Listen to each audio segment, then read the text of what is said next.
1 minute. हमने 3 types of diversity, genetic, then we did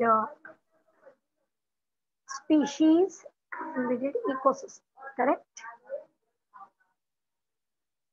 Did I start with your latitudinal pattern? No ma'am. तो मैंने खाली यहाँ पे एंड किया था इकोलॉजिकल डाइवर्सिटी। जस्ट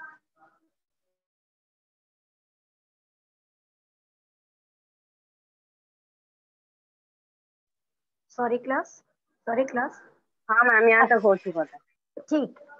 तो क्लास पैटर्न्स ऑफ बायोडाइवर्सिटी, ये नीट पॉइंट ऑफ व्यू से बहुत इंपॉर्टेंट है, बहुत इंपॉर्टेंट था। इसके बेसिस पे बहुत क्वेश्चन आते हैं। तो यहाँ पे देखिए, जब हमने बायोडाइवर्सिटी के पैटर्न देखे तो हमको 2 चीजें क्लिक कि एक लैटिट्यूडनल और एल्टीट्यूडनल पैटर्न है। पहले मैं आपको बेसिक समझा दूं। ये अर्थ है इक्वेटर, ठीक है। अब ये देखिए, ये लैटिट्यूडनल पैटर्न है, मतलब हम इक्वेटर से पोल की तरफ जाएं या पोल से इक्वेटर की तरफ आ रहे हैं तो हम लैटिट्यूड में ऊपर नीचे, क्योंकि इसको बोलते हैं लैटिट्यूडनल पैटर्न। दूसरा एल्टीट्यूड, मतलब आप कोई भी लैटिट्यूड पे ऊपर, आप किस हाइट पे हो, मतलब सी लेवल से कितना ऊपर हो, आप हिमालयन माउंटेन पे हो कि कोई प्लेन एरिया में हो कि कोई छोटे से माउंटेन पे हो, तो उसको बोलते हैं एल्टीट्यूड, लैटिट्यूड, एल्टीट्यूड। और जो नेक्स्ट है स्पीशीज एरिया, मतलब इतने एरिया में कितनी स्पीशीज है, इतने में कितनी है। तो जितना मैं एरिया बढ़ाती जाऊंगी स्पीशीज पे कितना फर्क पड़ता है, क्योंकि with area species will increase, correct, उनका नंबर भी बढ़ेगा। तो कितना बढ़ेगा, क्या रेंज, ठीक है। So let's look at the first pattern, that is latitudinal pattern. तो जब हमने चेक किया तो नेचुरली ये तो बहुत सिंपल बात है कि जो इक्वेटर पे मिलेगा वो पोल्स पे नहीं मिलेगा ऑर्गेनिज्म, है ना। क्लाइमेटिक कंडीशन बहुत ही डिफरेंट।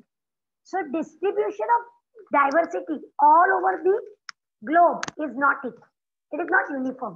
आप ऐसे नहीं बोल सकते कि हर ऑर्गेनिज्म हर जगह मिलता है या उतने ही नंबर में मिलता है, नहीं। आप ये नहीं बोल सकते कि ऐसे फॉरेस्ट तो सब जगह है, नहीं। जब आप फॉरेस्ट की भी बात करते हो तो कोई बहुत ही घने फॉरेस्ट होते हैं, कोई सिर्फ ग्रासलैंड होते हैं, तो बहुत डिफरेंस होता है। तो ये एकदम क्लियर बात है कि डिस्ट्रीब्यूशन इज नॉट यूनिफॉर्म और लैटिट्यूड वाइज वो चेंज होता चला जाए। ओके, लैटिट्यूड वाइज वो चेंज होता है, और वो चेंज कैसे, ये देखिए, इट हैज बीन ऑब्जर्व्ड कि richness is high at lower latitude, मतलब ये देखिए, ये 0 है ना, इक्वेटर को 0 लेते हैं। आई होप हम अपना ज्योग्राफी थोड़ा याद रखेंगे, है ना, बराबर है। तो अगर मैं इसको 0 पकड़ू या बेस पकड़ू तो क्या होगा क्लास,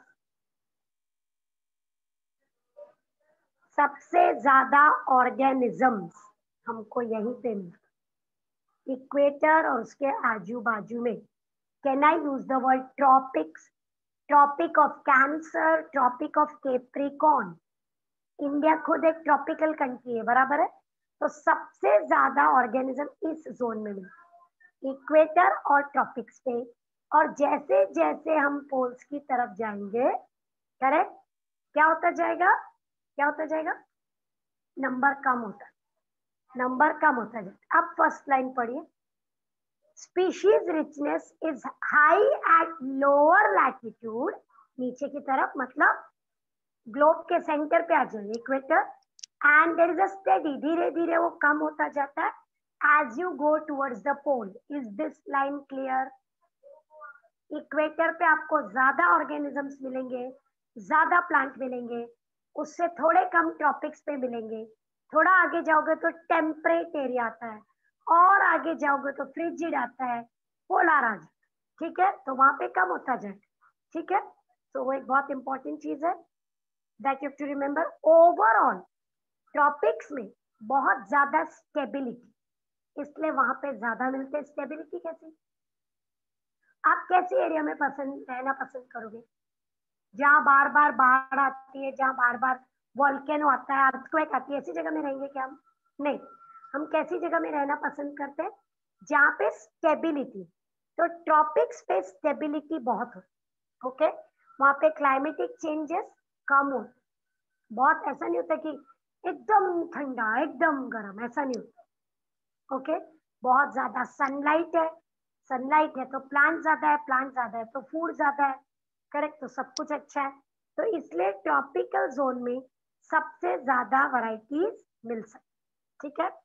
ट्रॉपिकल एरियाज में ड्रास्टिक डिस्टर्बेंसेस नहीं होती, जैसे ग्लेशिएशन, यानी कोई माउंटेन मेल्ट होके, स्नो का माउंटेन मेल्ट हो रहा है, उसमें से बर्फ गिरे जा रही गिरे जा रही, ऐसा डिस्टर्बेंस नहीं होता जो पोल्स पे होता है। पोल्स में बड़ा का बड़ा आइस के बड़े बड़े टुकड़े ऐसे नीचे गिर जाते हैं, ह्यूज, तो वो तो अनस्टेबल है ना। तो ट्रॉपिक्स में बहुत परफेक्ट चलता है, काफी स्टेबिलिटी है, इसलिए वहां पे ज्यादा स्पीशीज हो, ठीक है। और वो वहीं पे रहती है, इसलिए वो वहां के जीन फ्लो को कम करती, मतलब जो ऑर्गेनिज्म ट्रॉपिक्स में रहते हैं ना, वो कहीं और जाना पसंद नहीं करते, क्योंकि उनके लिए तो एनवायरनमेंट बहुत अच्छा है, वो क्यों जाएंगे यहाँ से वहां। तो जीन फ्लो इज रिड्यूस, तो वहां पे काफी स्टेबल कंडीशन, ये देखिए, ओके।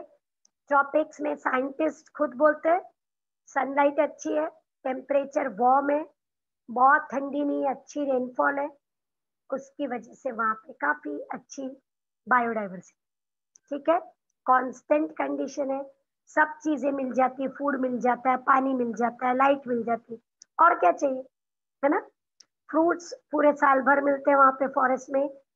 आप सिर्फ अपने हिसाब से मत देखिए, पूरे ऑर्गेनिज्म के साथ, फ्रूट खाने वाला एनिमल खुश है, ग्रास है वो मिल रहा है, फिर नेचुरली ग्रास मिल रहा है तो उसको खाने वाले एनिमल भी मिलेंगे, करेक्ट। तो वहां पे कंडीशंस, फ्रूगीवोर्स मतलब जो फ्रूट खाते, तो वो मिल जाते, पेड़ों पे रहने वाले, घास खाने के लिए हमको ग्रेजिंग एनिमल आ जाते हैं, उन दोनों को खाने वाले कार्निवोर आ जाते हैं, तो वहां पे काफी लाइफ, अलग अलग वैरायटी बहुत, ये देखिए। इन शॉर्ट, अगर यही सब चीज को शॉर्ट करें, तो एनिमल की वैरायटी, प्लांट और एनिमल की, कम होती जाती है जब इक्वेटर से पोल की तरफ जाएंगे, ठीक है। It is maximum in tropical area, और ट्रॉपिकल एरिया का बेस्ट एरिया है Amazon forest. You must have heard about Amazon river, correct. Amazon forest, ये देखिए 40,000 प्लांट्स की वैरायटी, 1300 बर्ड्स की स्पीशीज, 427 मैमल्स, 3000 ये फिशेज है, फिशेज, 3000 वैरायटी ऑफ फिश। सोचिए, ये सिर्फ अमेजोन में इतनी वैरायटी, तो बेस्ट जोन हो गया ना, ठीक है। Are you getting it? अब आ जाइए हाइट, एल्टीट्यूड, मतलब आप इस माउंटेन पे हैं कि इस माउंटेन पे हैं कि समुद्र के लेवल पे, जैसे हम सब मुंबई वाले सी लेवल पे यहाँ पे रहते, करेक्ट। अब अगर आप सह्याद्री माउंटेन पे तो आप शायद यहाँ हो, और अगर आप एवरेस्ट पे हो तो शायद सबसे ऊपर हो, लद्दाख में हो तो शायद इधर हो, करेक्ट। सो उस हाइट वाइज क्या फर्क पड़ता है, तो इसमें बहुत इंपॉर्टेंट है कि diversity is more at lower lat, यानी हाइट कम है वहां पे ज्यादा ऑर्गेनिजम्स मिलेंगे, रेदर देन जिधर हाइट ज्यादा। क्यों? ठंडा होता जाएगा, ऑक्सीजन कम हो जाएगा, एटमॉस्फेरिक प्रेशर भी कम होगा, तो ये कंडीशन सूटेबल नहीं। ठीक क्लास, हिल्स अच्छे होते हैं, अच्छे लगते हैं, लेकिन अगर हमें बोला जाए कि आपको लद्दाख में रहना है, तो आप बोलोगे नहीं बाबा, इतनी ठंडी जगह, -20 डिग्री पे मुझे नहीं रहना। तो क्या होता है, जितनी हाइट बढ़ती है टेम्परेचर कम होता है, एटमॉस्फेरिक प्रेशर कम होता है, ऑक्सीजन कम होता है, नॉट गुड। इसलिए आपको वैरायटी ज्यादा कहाँ मिलेगी? लोअर एल्टीट्यूड, ठीक है। हायर एल्टीट्यूड में देखिए क्लाइमेटिक कंडीशन, सीजनल चेंजेस बहुत ज्यादा होते हैं, ओके, बहुत ड्रास्टिक होते हैं, और इसलिए वहां पे ऑर्गेनिजम्स ज्यादा नहीं मिलेंगे आपको कभी। ये ठीक है? Did you get both the first 2 points? हमने ये 2 पॉइंट डिस्कस कर लिए। अगर आप ध्यान से सुन रहे हैं तो हमने ये 2 कर लिए। ये देखिए लैटिट्यूडनल एल्टीट्यूड, और मैं जा रही हूँ species area. Area wise species में क्या चेंजेस हो सकते, ठीक है? Are we clear class? ठीक है। अब स्पीशीज एरिया के हिसाब से देखिए, हमने चेक किया, सपोज मैं 1 किलोमीटर की स्पीशीज एरिया में ढूंढ रही हूँ और मुझे 10 ऑर्गेनिज्म है, 2 किलोमीटर में मुझे 20 मिलेंगे क्या? नहीं, पर नंबर तो बढ़ेगा ना, शायद 12 मिलेंगे, तो 4 किलोमीटर में शायद 15 मिलेंगे। तो जैसे जैसे एरिया बढ़ता है वैसे वैसे स्पीशीज डाइवर्सिटी भी बढ़ती। नेचुरली मैं बोलूंगी मुंबई में कितनी स्पीशीज है? अच्छा 1000 है। ओके, महाराष्ट्र में ओ 50,000 है। अच्छा इंडिया में तो हम तो बहुत आगे बढ़ गए ना। तो जितना एरिया बढ़ेगा नेचुरली उतना नंबर ऑफ स्पीशीज भी बढ़ता, ठीक है? So that is the whole sole point here. So scientist check करते हैं एरिया वाइज स्पीशीज बढ़ता है क्या, और ये देखिए number of species is directly proportional to the area. Simple, direct proportion. Area बढ़ेगा तो नंबर ऑफ वैरायटी भी बढ़ेगा। तो लार्जर एरियाज में ज्यादा रिसोर्सेज है, ज्यादा फूड टाइप है, ज्यादा वैरायटी है, ठीक है? Alexander von Humboldt, name of ecologist Alexander von Humboldt ने बोला species richness does increase, it increases with increase in area but up to a limit. Surely एक सर्टेन पॉइंट में जाके सारी स्पीशीज जब आई जाएंगी तो ये बढ़ता जा रहा है ऐसे, एरिया हमारा, स्पीशीज भी बढ़ती जा रही है, एरिया भी बढ़ता जा रहा है, फिर एक पॉइंट पे आके वो फ्लैट हो जाएगा क्योंकि हमने सारे स्पीशीज डिस्कवर कर लिए होंगे। एक पॉइंट तक वो बढ़ता है, उसके बाद वो नॉर्मलाइज हो जाए। देखिए ग्राफ आ गया सामने। Okay, so generally you are not told to draw the graph, but you need to remember the formula. S is for species, A is the area, simple चीज है, ठीक है? Z को स्लोप बोलते हैं। आप अगर ग्राफ करते हो, मैथ्स वगैरह करते हो, M निकालते हो, M याद है 10th स्टैंडर्ड का, that is called the slope. Okay, और C जो Y इंटरसेप्ट पे आपकी लाइन आएगी। तो क्लास अगर आप अभी देखें, यहीं पे देख ले, देखिए बढ़ता जा रहा है, बढ़ता जा रहा है एरिया वाइज, फिर एक सर्टेन पॉइंट पे आके फ्लैट होगा। देखो, so S species richness is equal to area का स्क्वायर, जितना एरिया बढ़ेगा squaring with respect to Y intercept, ऐसे।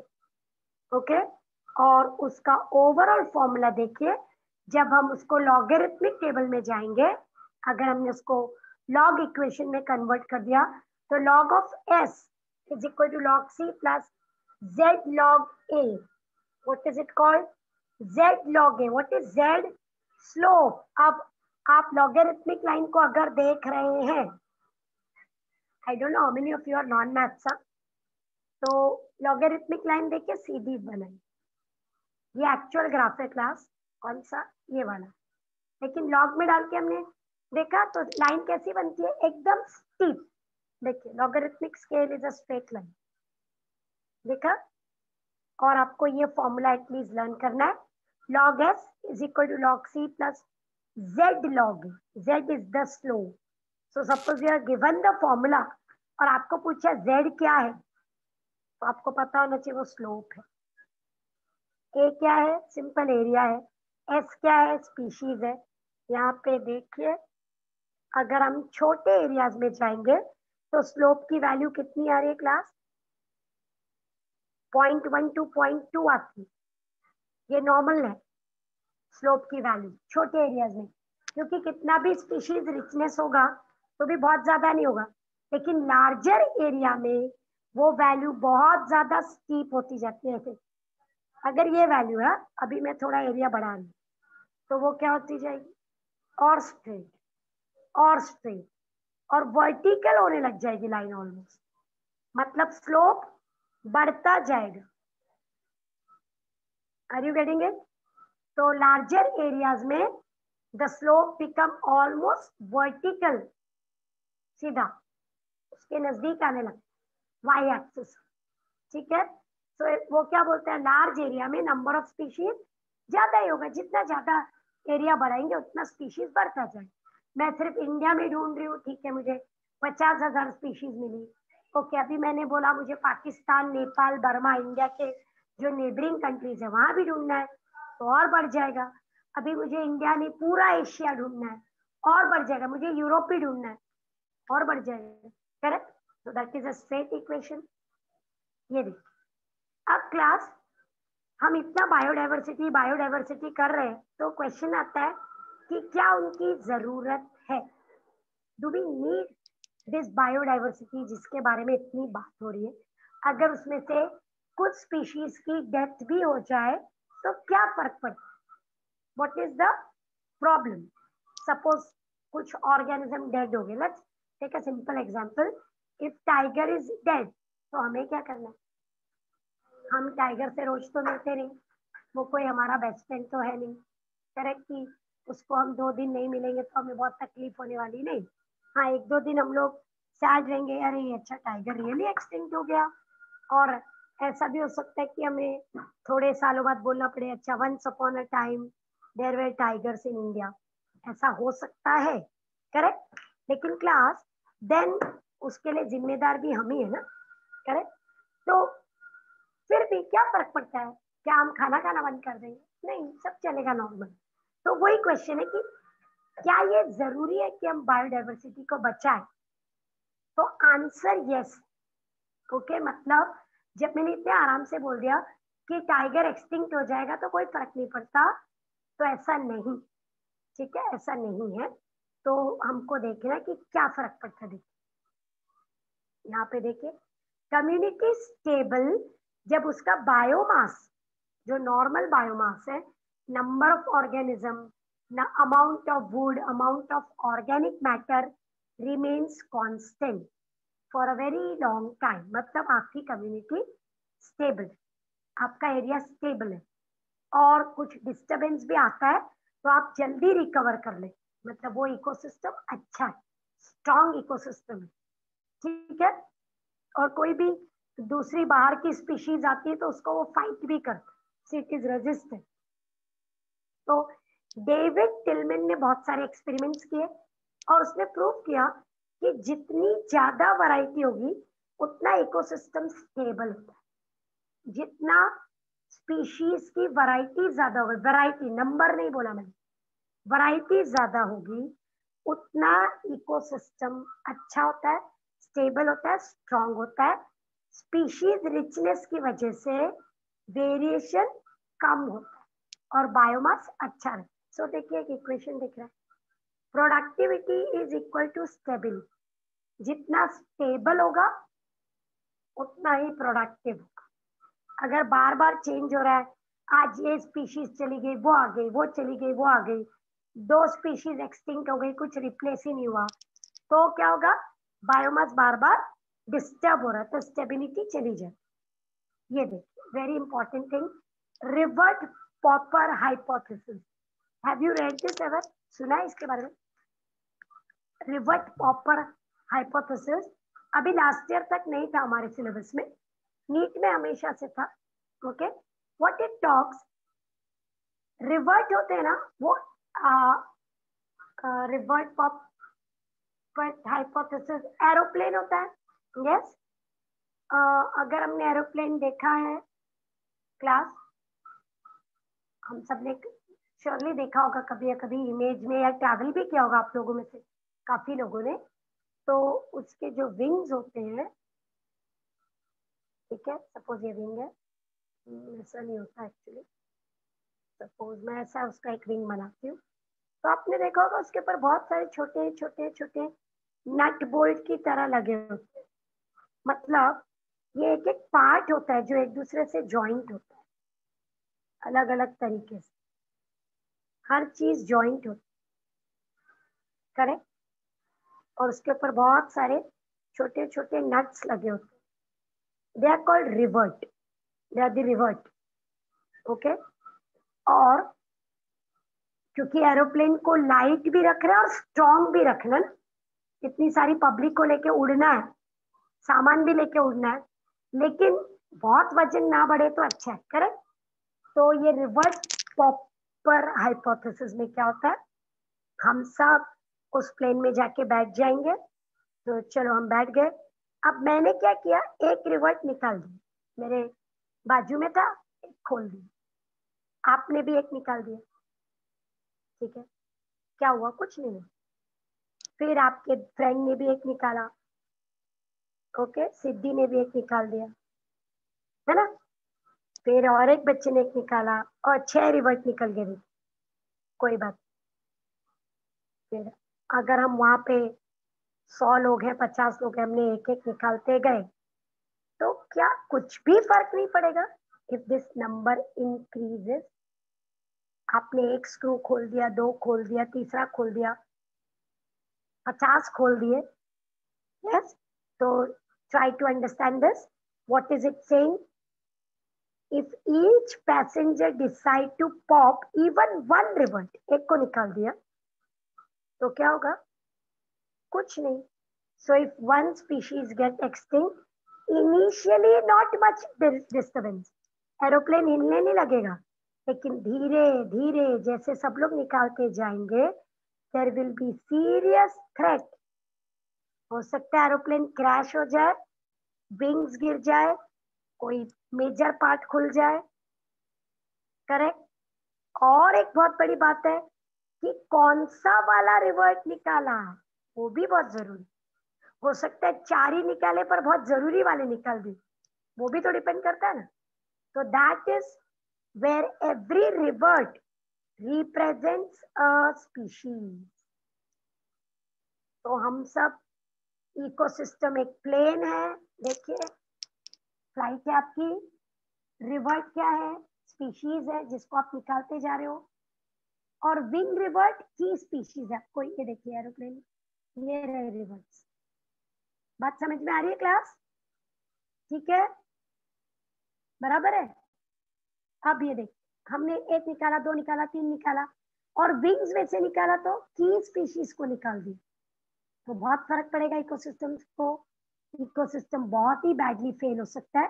ये थ्योरी दी है पॉल एलरिच ने, Paul Ehrlich. So see here, rivet popper hypothesis, ठीक है, ये देखिए Paul Ehrlich, rivet popper hypothesis. Aeroplane को किससे कंपेयर किया, इकोसिस्टम, स्पीशीज को एक एक स्क्रू रिवर्ट से, करेक्ट, और उसको निकालना मतलब एक्सटिंक्ट करना। तो अब क्या आपको बात समझ में आ रही है कि वो जब एक निकलता है, एक स्पीशीज एक्सटिंक्ट होती है, तो हमें कोई मेजर फर्क नहीं पड़ता, पर जब बहुत ज्यादा स्पीशीज एक्सटिंक्ट होती है तो it really matters a lot, correct, yes class.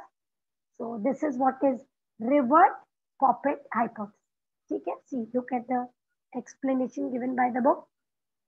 See, revert at key position is removed like at the wings. So situation will become serious. So relationship between diversity and ecosystem is not linear. It depends on आपने किसको निकाला है, which species you have removed. Okay, certain that loss of species may not be immediately a problem, but slowly, धीरे धीरे, what will happen? It will start affecting our food chain, food web, energy flow, cycle, and long run it will affect the ecosystem. One species becoming extinct may not matter, but in long run, one will matter a lot, और पूरे ecosystem का balance imbalance हो जाए, ठीक है। ये देखिए, सो ecosystem में कितनी टाइप की स्पीशीज होती है, मेजर 4। 4 कौन सी, ये देखिए क्लास, डोमिनेंट जिनका नंबर सबसे ज्यादा होता है, ठीक है, उनका इकोसिस्टम पे बहुत इफेक्ट होता है। कॉमन जो हर जगह मिलती है, रेयर जो बहुत रेयरली मिलती है, एंड कीस्टोन जिनका इफेक्ट बहुत ज्यादा। So there are 4 basic type of species, ये देखिए, dominant which are having dominant effect on the ecosystem, common which are found all over the ecosystem, keystone their number may be less but they are major part of food chain and rare जिनका number बहुत कम है। Correct. तो effect किसका ज्यादा हो रहा है? अगर आप ग्राफ को देख रहे हैं, look at the graph carefully, ध्यान से देखो। इम्पैक्ट ऑफ स्पीशीज और बायोमास देखिए, तो सबसे ज्यादा इफेक्ट किसका होता है? कीस्टोन स्पीशीज का। भले ही उनका बायोमास कम है लेकिन इफेक्ट बहुत है। और दूसरा, बायोमास हाई है और इफेक्ट ज्यादा है। तो कीस्टोन और डोमिनेंट स्पीशीज का इफेक्ट हमेशा ज्यादा। कीस्टोन मतलब द नंबर में be less but they have great impact.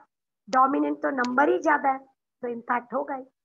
तो इन दो स्पीशीज का सबसे ज्यादा impact ecosystem. Do you agree we are a keystone species? Do you agree? Human beings are a keystone species ना? अगर सपोज मैं वर्ल्ड से ह्यूमन बींग्स को हटा दूं तो इकोसिस्टम में बहुत सारे चेंजेस आ जाए, isn't it? क्योंकि our number is large plus we are bringing so many changes in the ecosystem. हमारी वजह से इकोसिस्टम में ऑलरेडी बहुत कुछ चेंज हुआ है। तो if we are removed, we are a keystone species. You've seen in this lockdown and all, we have not been going out, correct? Just because we did not go out for 6 months, there have been so many changes. कितनी जगह wild animals वापस आ गए हैं, कितनी जगह बहुत सारे पेड़ उग गए हैं, कितनी जगह आपको डियर पिकॉक दिखाई दे रहे हैं। करेक्ट। पोल्यूशन कम हो गया क्योंकि हम कीस्टोन स्पीशीज थे और हम ही लॉक हो गए ना। तो दैट हैज, इमेजिन, बहुत फर्क पड़ता है इकोसिस्टम को। ठीक है। अब current scenario, what is the present scenario of biodiversity?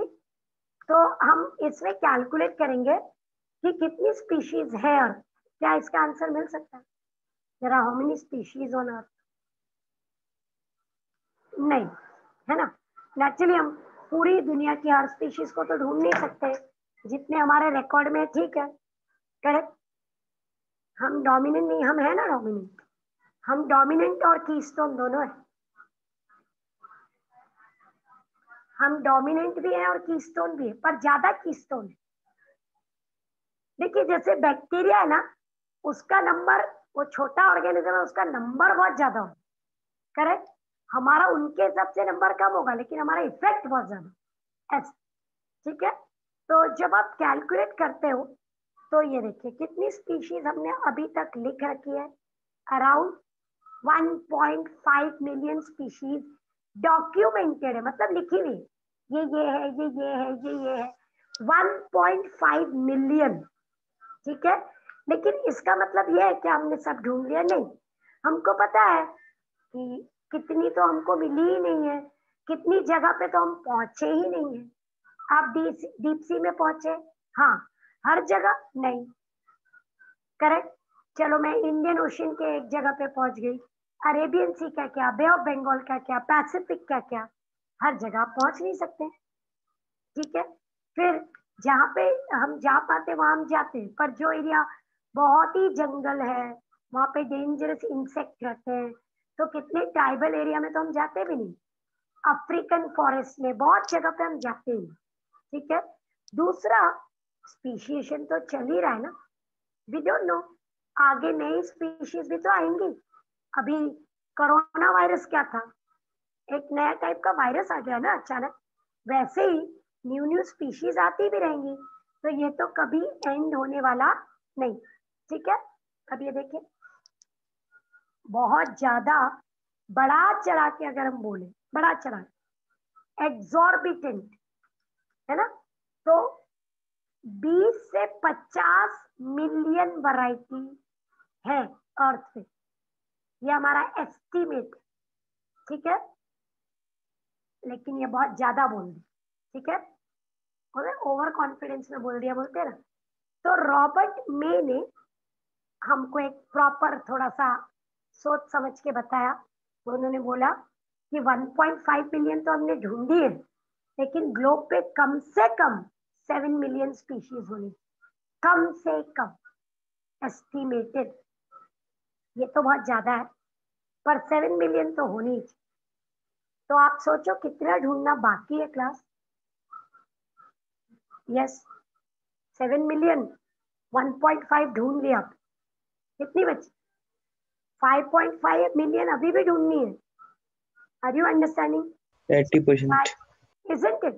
है ना, मतलब देखा जाए तो हमको कुछ भी नहीं मालूम है, कुछ खास तो पता ही नहीं। Isn't it? तो अगर आप देखते हैं तो आपको रियलाइज होगा। ये देखिए, ये देखिए, ये नॉन स्पीशीज है। पहला ए वाला ग्राफ देखिए, टेक्सचुअल डायग्राम है, ये टेक्सचुअल पाई डायग्राम है। सबसे ज्यादा हमने क्या ढूंढे? एनिमल। दिख रहा है पूरा ब्लू, ठीक है, बराबर। बैक्टीरिया देखो सबसे कम, क्यों? क्योंकि एक तो वो माइक्रोस्कोप से ढूंढने पड़ते हैं, करेक्ट। तो जब तक कोई बीमारी नहीं होती उनको कोई ढूंढने नहीं जाता, है ना, अननेसेसरीली बैक्टीरिया ढूंढना ये तो खाली काम नहीं है। फिर देखिए प्रोटिस्टा है, फंगाई है, दूसरा बड़ा ग्रुप प्लांट है। नेचुरली जो दिखाई देती चीजें जो हमारे काम में ज्यादा आती है वो हम ज्यादा, तो ये नोन है, देखिए बराबर है। आप ये देखिए सिर्फ एनिमल का ग्राफ, तो नेचुरली पर्पल आपको दिखाई दे रहा पूरा। यस, पर्पल क्या है? इंसेक्ट, सबसे ज्यादा, सबसे ज्यादा। अगर आप रफली 10 एनिमल को उठाओ कहीं से तो उसमें 7 इंसेक्ट निकलेंगे, 70%, ठीक है। फिर उसके बाद देखिए, कैन यू सी एक ग्रीन दिख रहा है, मोलिस्का एल्मा, ये देखिए आपको मोलिस्कन दिख रहे हैं यहाँ पे, ये वाला सेकेंड लार्जेस्ट ग्रुप मोलिस्क, ठीक है। पहला हमने इंसेक्ट बोला, यस। फिर आपको हमारा ग्रुप कहाँ चला? तो ये देखिए वर्टिब्रेट्स, ये रहेगा ब्लू में, उसमें fish, amphibian, reptile, birds, mammal, है ना। हमने 11th में किया था किंगडम एनिमेलिया, अभी आपके लेक्चर के पहले ही मैं पढ़ा रही थी किंगडम एनिमेलिया, ठीक है। फिर बाकी तो है ही बहुत सारी वैरायटी, स्पॉन्जेस हैं, एक्टाइनोडर्म है। अब पता नहीं हमने क्या क्या ढूंढा नहीं है, शायद और ढूंढेंगे तो उनका नंबर भी बढ़ता जाएगा, वी डोंट नो, करेक्ट। तो ये रही एनिमल्स। अब देखते हैं थोड़ा सा प्लांट को भी देखना चाहिए। ये देखिए ये ग्रीन वाला ग्राफ, तो नेचुरली सबसे ज्यादा कौन से प्लांट है? फ्लावरिंग प्लांट, एंजियोस्पर्म, बराबर है, मोर देन 60%। उसके बाद मोनोकॉट, क्योंकि ये दोनों हमारे फूड में आते हैं तो हमने सबसे ज्यादा इनको ही ढूंढा है, और बड़े भी होते हैं तो दिख जाते हैं। दूसरा ग्रुप देखिए, मॉस एक छोटा सा ग्रुप, फर्न है, जिम्नोस्पर्म है छोटा सा group, correct, you can see up. ये देखिए कोनिफर जिम्नोस्पर्म्स में आते हैं, फर्न, टेरिडोफाइटा, मॉस, ब्रायोफाइट। ये रहा एंजियोस्पर्म में डाइकोट, मोनोकोट। तो सबसे ज्यादा यही ग्रुप मिलेगा तो हमारा फूड। पर इसका मतलब ये नहीं है कि जो मिला नहीं है वो है नहीं, ऐसा नहीं, correct. Are you getting it, understanding this much? तो ये हमको जो मिल गया उसकी बात। तो क्या सबसे पहली बात है, जो मिल गया मतलब पहले तो जो दिखाई दे। अब जो दिखाई नहीं देते उनको ढूंढने के लिए बहुत एफर्ट करना पड़ता है ना, हर चीज आप लैब में लाके ढूंढ नहीं सकते, उसके लिए एफर्ट करना पड़ता, कर रहे हैं हम लोग धीरे धीरे, ओके। इस ग्राफ पे ज्यादातर क्वेश्चन ग्राफ प्रिंटेड दिया रहता है, ओके, ऐसा प्रिंटेड आएगा। And then they can ask you, suppose I will just try to do what they do, ऐसे कर दिया और यहाँ पे हमने लिख दिया x, ओके। यहाँ पे इसको भी मैंने कट कर दिया, सपोज इसको भी कर दिया, और मैंने लिखा है y और z, और आपको पूछा ये क्या है, ऑप्शन दिया होगा तो आपको पता होना चाहिए सबसे लार्जेस्ट ग्रुप एनिमल का। ऐसे ग्राफ नीट में 2 बार आ चुके, लेकिन लास्ट 4 ईयर से डायग्राम बेस्ड क्वेश्चन नहीं आए, ओके। 16, 2016, 17, 18, 19 या 20 भी हो गया एक्चुअली, डायग्राम बेस्ड क्वेश्चन बंद है नहीं, क्यों मुझे नहीं मालूम, पर नहीं आ रहा, नहीं तो ये ऐसे ग्राफ वाले क्वेश्चन आते। लेकिन क्लास ये भी बता दूं, एनसीईआरटी का ग्राफ अलग है, ठीक है, तो आप इसके हिसाब से नहीं भी करोगे चलेगा। तो बोर्ड जो पूछता है वो ऐसे पूछ, सपोज डायग्राम में सब लेबल्ड भी दिया और आपको डायरेक्ट पूछा which type of plants are maximum, तो आपको पढ़ने आना चाहिए ना, मैक्सिमम क्या है, dicot, flowering plant, correct, which group is minimum, conifers, तो ऐसा पूछ, ठीक है। और आप बेसिक याद रखिए, एनिमल में सबसे बड़ा ग्रुप इंसेक्ट है, ठीक है, सेकंड बड़ा ग्रुप मॉलस्का है, बराबर, ऐसे जान, ठीक है। तो दिस इज वन थिंग, पर ये तीनों ग्राफ पाई डायग्राम आपके बुक में दिया हुआ, okay. So let's see, India के पास 8.1% पूरे वर्ल्ड का 8.1% बायोडाइवर्सिटी इंडिया के पास है।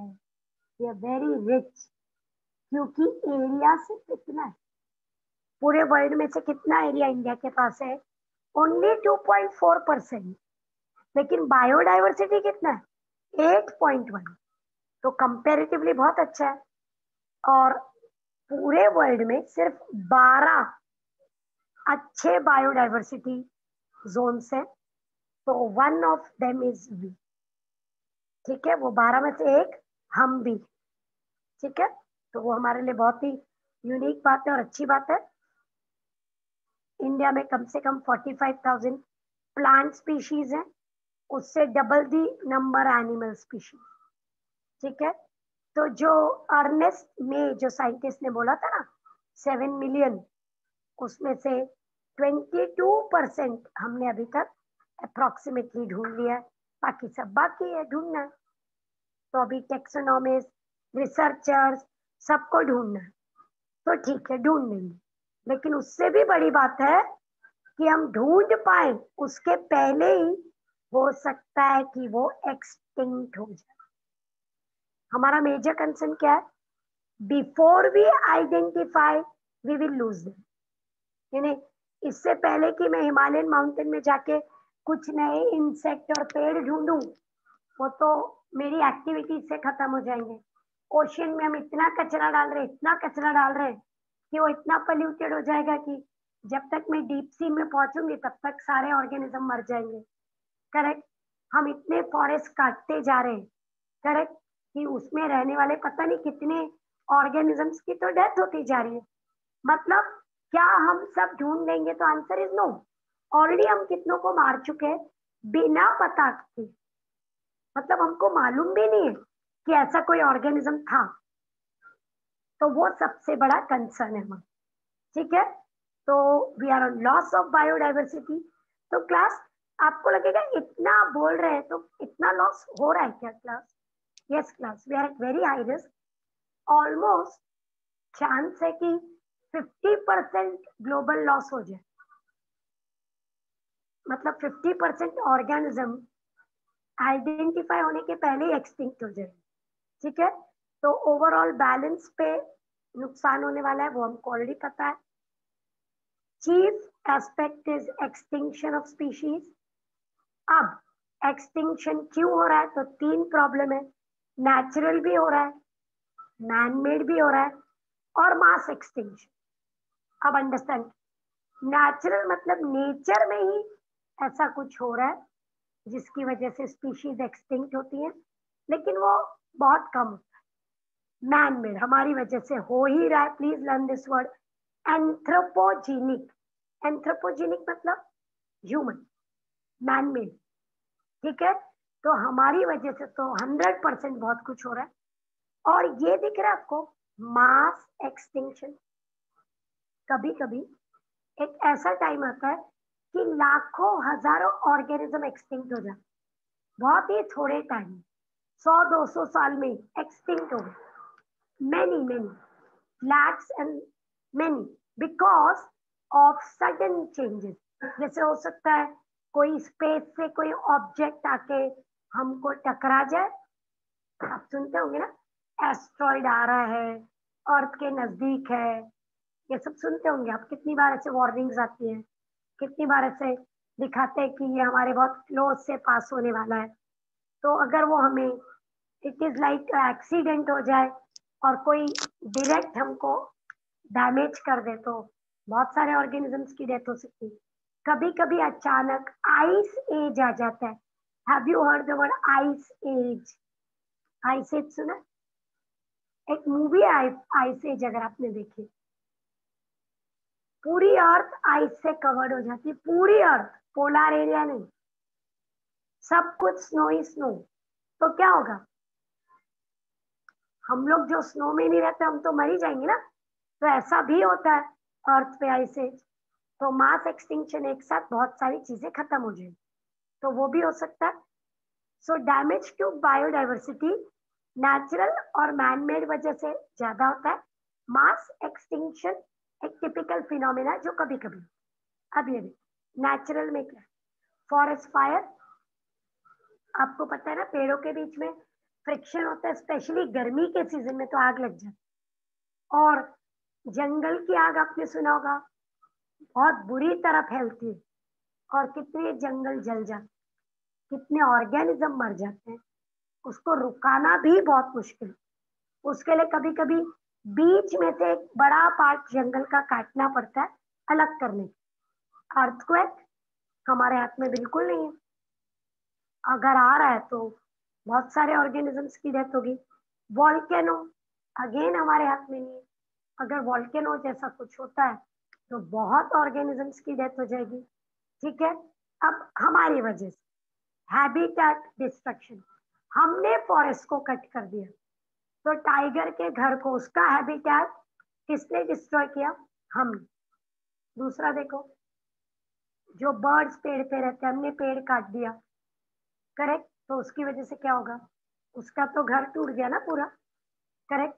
हमने एक बड़े से पहाड़ के बीच में से एक रेलवे लाइन निकाल दी, टनल बना दिया, तो वो उतनी पहाड़ जो हमने काटी और तोड़ी, उसमें कितने ऑर्गेनिजम्स की डेथ हो गई, करेक्ट।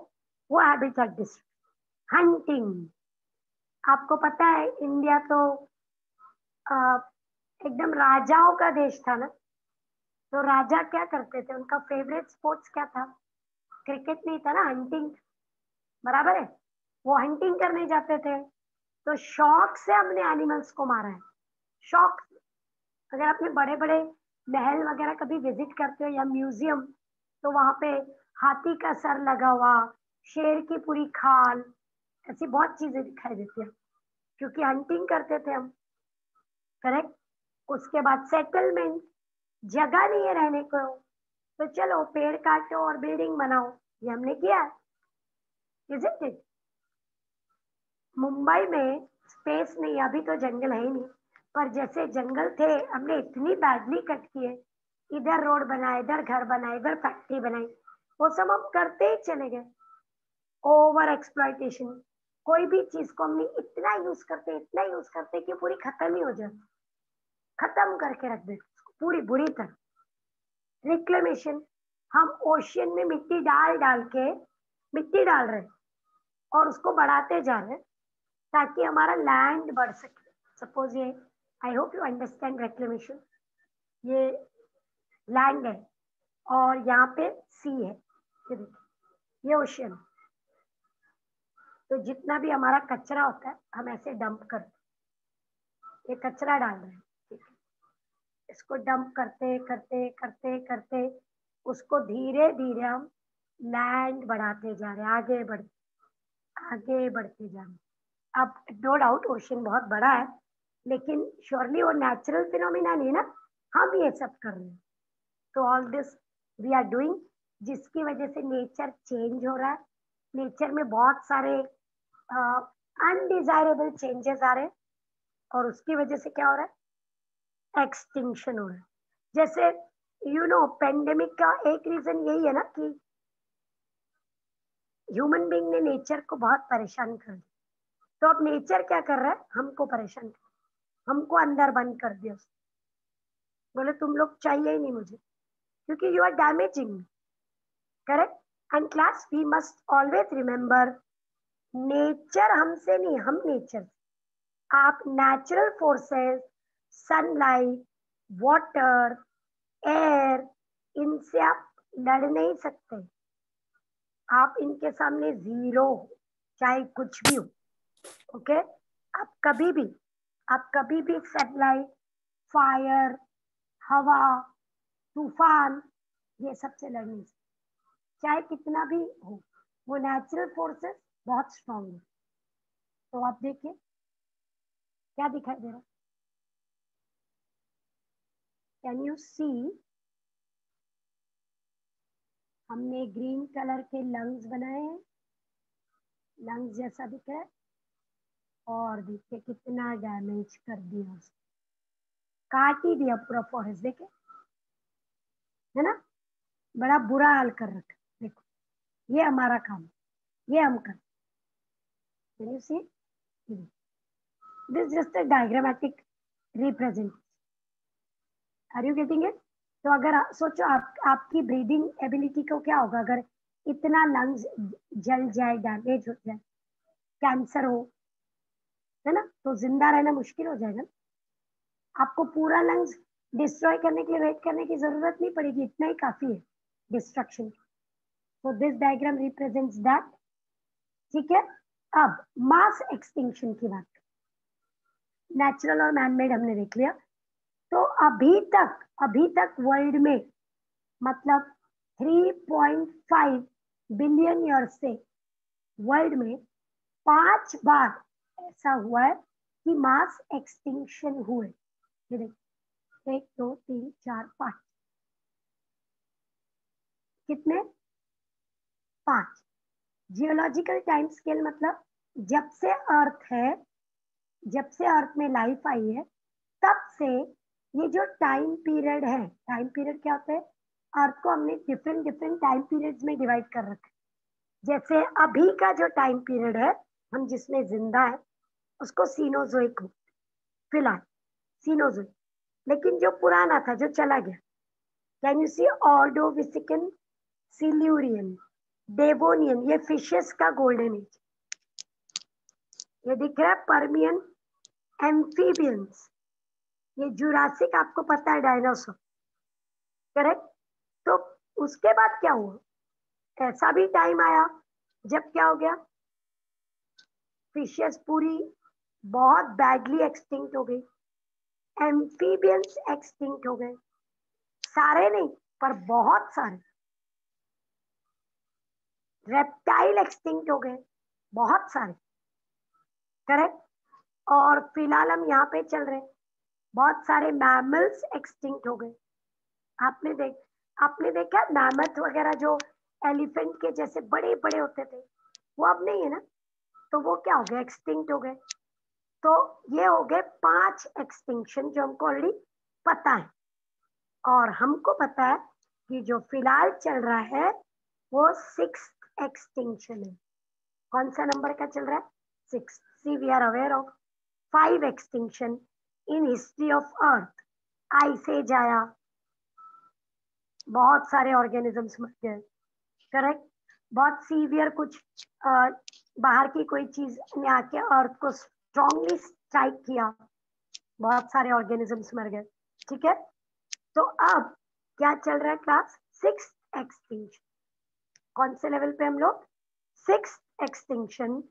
लेकिन प्रॉब्लम क्या है ना, ये जो पहले के एक्सटिंक्शन है ना, ये बहुत स्लो चलता, ये हजारों में ये होता था। और अब क्या हो रहा है?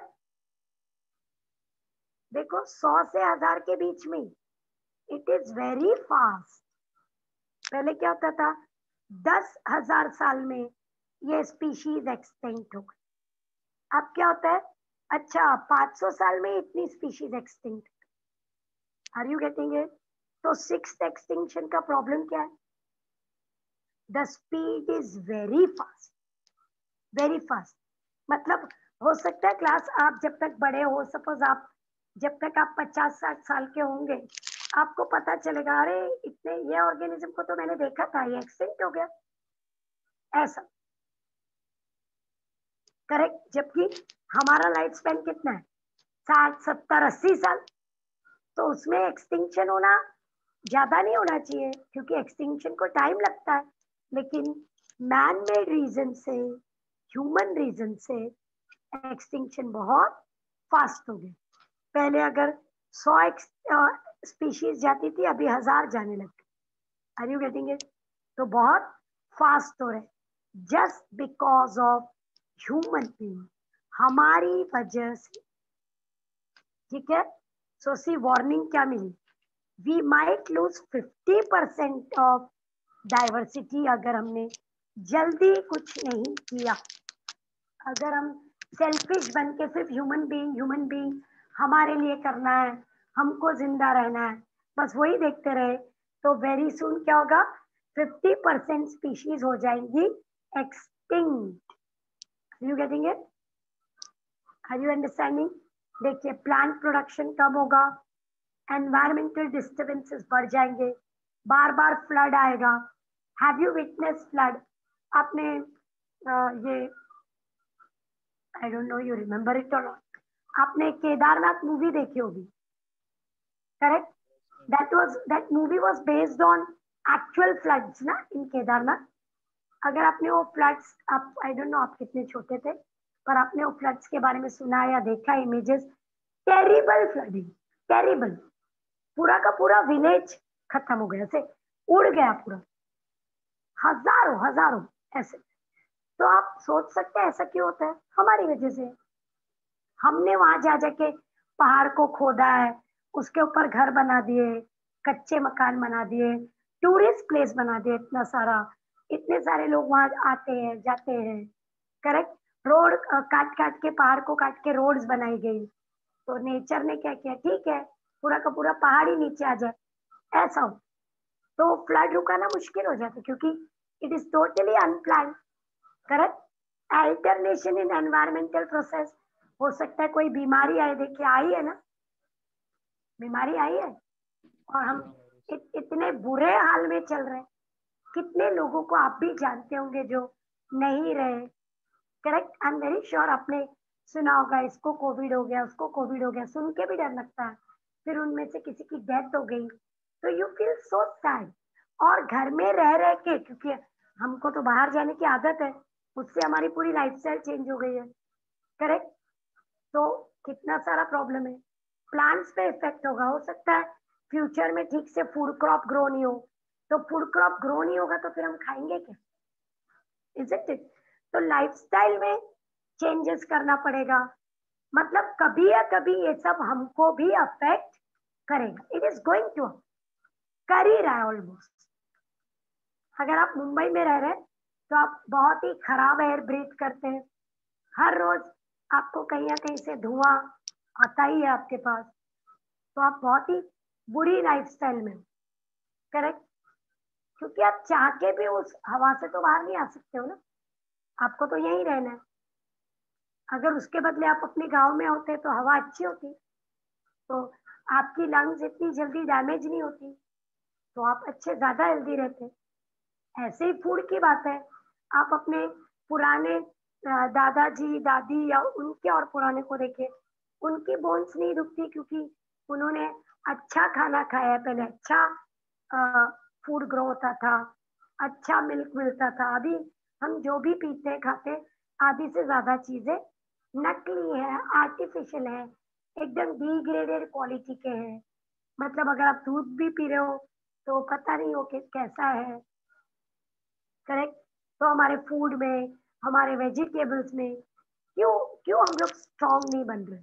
बिकॉज हमने इतने सारे चेंजेस लाए, सॉइल खराब कर दिया, पानी खराब कर दिया, तो आप वो कहीं ना कहीं हम पे इफेक्ट जरूर करें, करेक्ट?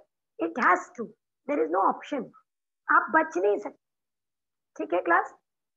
ये देखिए, अब बायोडाइवर्सिटी में लॉस क्यों होता है? हमने बेसिक रीजन देखा। बेसिक रीजन क्या था, क्या क्लास? मैन मेड, ठीक है, नेचुरल और मास एक्सटिंक्शन, ये तो था ही। नेचुरली कुछ कुछ चीजें हो जाती, नो डाउट, जो हमारे हाथों में नहीं। मास एक्सटिंक्शन, हजारों लाखों साल में कभी कभी कुछ होता है जिसकी वजह से अर्थ में अचानक चेंजेस आते हैं और ऑर्गेनिजम्स की डेथ हो सकती है, और मैन मेड के लिए हम जिम्मेदार हैं। अब वो मैन मेड के ये रीजन, ठीक है। So we are going to look at causes of biodiversity. 4 causes, कितने? 4। तो 4 को बोला जाता है क्वाड्रेट। 4 मतलब क्वाड्रा ना, 4, क्वाड्रिलेटरल, ठीक है। 4 के लिए 2 वर्ड यूज करते हैं, टेट्रा या तो क्वाड्रा, बराबर है। Quadratic equation, okay. So that way हमारे पास 4 कॉजेज हैं। Can you read that word? Evil quadrate. Evil मतलब खराब, बहुत ही खराब चीज। भूत को इवल बोला जाता है, इवल एकदम ही खराब। तो 4 इवल चीजें हैं जिनकी वजह से बायोडाइवर्सिटी में लॉस हो रहा है, ठीक है। सपोज आपको क्वेश्चन आता है, give causes of biodiversity loss, then you will write from these. so you will write about the 4 major causes of loss. Suppose आपको पूछा गया any 2, then just go for 2, ठीक है। so you can go for 2. so this class I will start in the next lecture क्योंकि बहुत important है। 1 minute। Next lecture अगर थोड़ा लंबा मिल जाए तो शायद ये खत्म भी हो जाए टॉपिक। देखते हैं, मैं सीधी से बात कर लेती हूँ, ठीक है। कोशिश करते हैं, ओके क्लास। हाँ मैम। और सिद्धि नेक्स्ट लेक्चर जो 12th का होगा, हाँ, थोड़ा सा बड़ा मिलेगा तो ये टॉपिक खत्म हो जाएगा। 1.5 आवर रख दूं? हाँ, या तो फिर 2 लेक्चर लगेंगे 1-1। मेरे ख्याल से 1.5 में हो जाए तो अच्छा रहेगा, ठीक है, नो है वरीज। ना हाँ या वैसा कोशिश करते हैं, जी जी ठीक है। जी। हाँ हाँ, okay, so I'm stopping for today, okay thank class? You. Yeah, okay. Bye class, take care. Thank you, ma'am.